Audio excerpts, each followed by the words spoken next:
Christmas పర్వదినాన వేములవాడకు చెందిన సూక్ష్మ కళాకారుడు గాలిపల్లి చోళేశ్వర్ రావి ఆకుపై జీసస్ శిలువ చిత్రాన్ని అద్భుతంగా ఆవిష్కరించారు. మైనార్టీ రెసిడెన్షియల్ పాఠశాలలో ఆర్ట్ టీచర్గా పనిచేస్తున్న చోళేశ్వర్ గతంలో శుద్ధముక్కలతో పాటు ఆకులు, బియ్యం గింజలపై సూక్ష్మ కళాఖండాలను సృష్టించి ఔరా అనిపించుకున్నారు.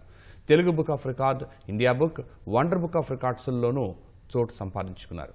చోళేశ్వర్ ప్రతిభా పాఠవాలను రాఘవపట్నం గ్రామ పెద్దలు సహా పలువురు అభినందిస్తున్నారు.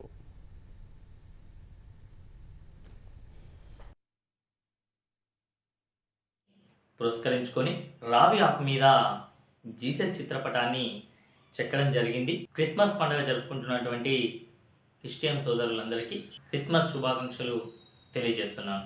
ఇదివరకు ఎన్నో రకాలైనటువంటి జీసస్ చిత్రాలను ప్రతి సంవత్సరం చేస్తూ ఉన్నాను. పెన్సిల్ మొన నుండి చాక్ పీస్ మరియు ఇతర వస్తువుల మీద చెక్కడం జరిగింది. ఈ సంవత్సరం ప్రత్యేకంగా రావి ఆకు మీద జీసస్ చిత్రపటాన్ని చెక్కడం జరిగింది.